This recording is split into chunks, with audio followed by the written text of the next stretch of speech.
જય શ્રી કૃષ્ણ મિત્રો, ઉત્સવનો મહિમા ચેનલમાં આપનું સ્વાગત છે. મિત્રો, દિવાળીના એક દિવસ પહેલાં આસો વદ ચૌદસના દિવસે કાળી ચૌદસની ઉજવણી કરવામાં આવે છે. આ દિવસે પૂજા અને ઉપવાસ કરવાથી સુરાશક્તિઓનો નાશ થાય છે અને પાપોમાંથી મુક્તિ મળે છે. આ કારણોસર કાળી ચૌદસનો દિવસ અનિષ્ટ પર સારાની જીતનું પ્રતીક માનવામાં આવે છે. કાળી ચૌદસ એટલે ઘરમાંથી કંકાસ કાઢવાનો દિવસ. કાળી ચૌદસની પૂજાથી ઘરમાં સુખ શાંતિ આવે છે. આ દિવસે મહાકાલીની પૂજાથી નકારાત્મક શક્તિઓનો નાશ થાય છે. મિત્રો, આજના વિડીયોમાં આપણે કાળી ચૌદસ શા માટે ઉજવવામાં આવે છે અથવા તો કાળી ચૌદસનો ઇતિહાસ શું છે તેના વિશે વાત કરીશું. કાળી ચૌદસ સાથે આમ તો અનેક માન્યતા જોડાયેલી છે.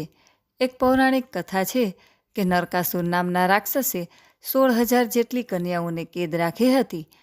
તેમને મુક્ત કરાવવા માટે ભગવાન શ્રી કૃષ્ણએ નરકાસુરનો વધ પણ આ દિવસે જ કર્યો હતો.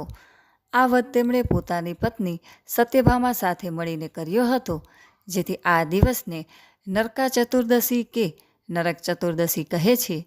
આ કન્યાઓને સમાજમાં કોઈ સ્વીકારશે નહીં તેવી ચિંતા થવાથી ભગવાન શ્રી કૃષ્ણએ પોતાની પત્ની સત્યભામાની મદદથી તમામ સાથે વિવાહ કર્યા હતા. એટલે જ ભગવાન શ્રી કૃષ્ણની 16,108 પત્નીઓ ગણવામાં આવે છે. બીજી એક કથા પ્રમાણે રંતિદેવ નામનો એક રાજા હતો. રાજા આદર્શ હતો, પરંતુ અજાણતા રાજાએ કેટલાક પાપ કર્યા હતા, જેના કારણે તેને શ્રાપ મળ્યો અને તેનો મૃત્યુનો સમય નજીક આવી ગયો.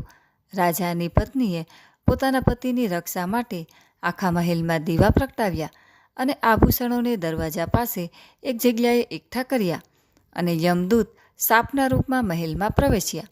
પરંતુ પ્રકાશની ચમકથી સાપની આંખો સમક્ષ અંધકાર છવાઈ ગયો હતો અને રાજાનો જીવ બચી ગયો હતો.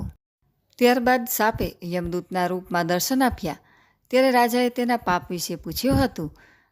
ત્યારે યમદૂતે જવાબ આપ્યો કે એકવાર તમે તમારા દરવાજેથી એક બ્રાહ્મણને ભૂખ્યો જવા દીધો હતો. આ તમારા પાપોનું ફળ છે. રાજાએ યમરાજા પાસે પાપોમાંથી મુક્તિ મેળવવા માટે થોડો સમય માંગ્યો. યમદૂતે રાજાને 1 વર્ષનો સમય આપ્યો.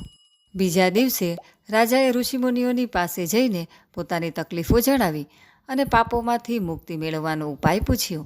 ઋષિએ કહ્યું કે તમે આસો માસની વદ પક્ષની ચતુર્દશીનું વ્રત કરો અને બ્રાહ્મણોને ભોજન કરાવ્યા પછી તેમની સામે થયેલા અપરાધોની માફી માંગો.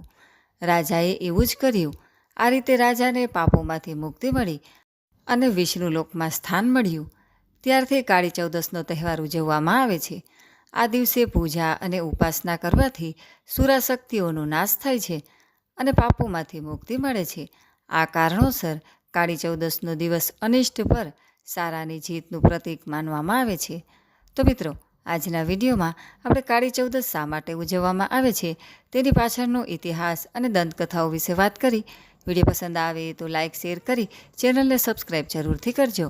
સર્વે ભક્તોને મારા જય શ્રી કૃષ્ણ.